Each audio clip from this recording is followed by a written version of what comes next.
வணக்கம் மக்களே. இபிஎஸ்க்கு செக், இரட்டை இலைக்கும் சிக்கல். தமிழ்நாட்டின் ஹிண்டேவாக மாறும் செங்கோட்டையன். பாஜக போடும் மாஸ்டர் பிளானை பற்றி எந்த வீடியோவில் பார்க்கலாம் வாங்க. அதிமுகவில் பிரிந்து சென்றவர்களை ஒன்றிணைக்கப் போவதாக கூறிய செங்கோட்டையன் அவர்கள் கடந்த வாரம் பசும்பொன்னில் ஓபிஎஸ் மற்றும் டிடிவி தினகரன், சசிகலா ஆகியோரை சந்தித்து பேசியிருக்காங்க. இதையடுத்து அவர் அதிமுகவில் இருந்து அதிரடியாக நீக்கப்பட்டார். இதைத் தொடர்ந்து செய்தியாளர்களிடம் பேசிய செங்கோட்டையன் அவர்கள் தன்னை அதிமுகவில் இருந்து நீக்கியதை வழக்கு தொடரப்படும் என்று கூறியிருந்தார் என்பது குறிப்பிடத்தக்கது. மேலும் இபிஎஸ் அதிமுகவின் தற்காலிக பொதுச் செயலாளர் மட்டுமே என்று தெரிவித்திருந்தார். இந்த நிலையில் எடப்பாடி பழனிசாமிக்கு நெருக்கடி கொடுக்கும் வகையில் ஒரு செயலை செய்துள்ளார் முன்னாள் அமைச்சர் செங்கோட்டையன் அவர்கள். ஆம், அதிமுக முன்னாள் அமைச்சர் KA செங்கோட்டையன் தேர்தல் ஆணையத்திற்கு கடிதம் எழுதியுள்ளார். மேலும் நிலுவையில் உள்ள இரட்டை இலை சின்ன விவகாரத்தில் விசாரணை நடத்த வேண்டும் என்றும், எடப்பாடி பழனிசாமி தலைமை தாங்குவதாக கூறும் அதிமுகவின் பிரிவு உண்மையான கட்சி அல்ல என்றும், அதிமுகவின் உண்மை நிலை என்னவென்பதை நிரூபிக்க கால அவகாசம் வேண்டும் என்றும் அந்த கடிதத்தில் அவர் குறிப்பிட்டுள்ளார்.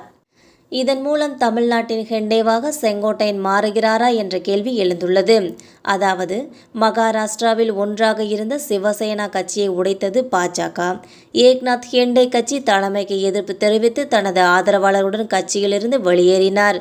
அதிருப்தி எம்எல்ஏக்கள் உத்தவ் தாக்கரேக்கு அளித்த ஆதரவை வாபஸ் பெற்றதால் முதலமைச்சர் பதவியிலிருந்து உத்தவ் தாக்கரே விலகினார். இதையடுத்து பாஜக ஆதரவுடன் ஏக்நாத் ஹெண்டே மகாராஷ்டிராவின் முதல்வரானார்.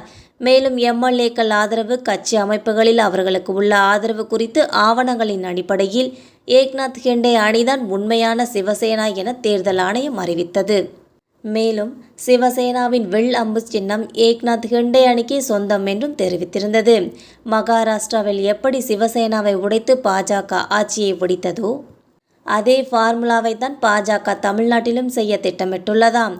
செங்கோட்டையனின் முடிவுகள் பின்னணியில் பாஜக இருப்பதாக தொடர்ந்து கூறப்பட்டு வருகிறது. முன்னாள் அமைச்சர் செங்கோட்டையன் அவர்கள் டெல்லி சென்று அமித்ஷாவை அடிக்கடி சந்தித்து பேசியிருப்பதும் அதனை உறுதிப்படுத்துவதாக அமைந்தது.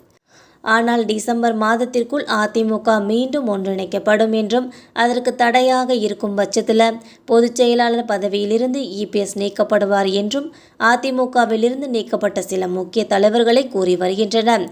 பாஜகவும் அதற்கு ஓகே சொல்லிவிட்டதாகவும் கூறப்படுகிறது. மேலும் இதன் மூலம் தேர்தலில் வெற்றி பெற்று தமிழ்நாட்டில் எப்படியாவது ஆட்சியை பிடிக்க வேண்டும் என்பதே பாஜகவின் மாஸ்டர் பிளான் என்றும் கூறப்படுகிறது.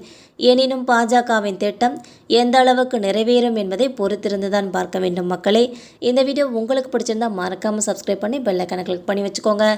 அப்போ தான் நம்ம போகிற டெய்லி வீடியோஸ் உடனுக்குடன் நோட்டிஃபிகேஷனாக வந்து சேரும். தேங்க்யூ.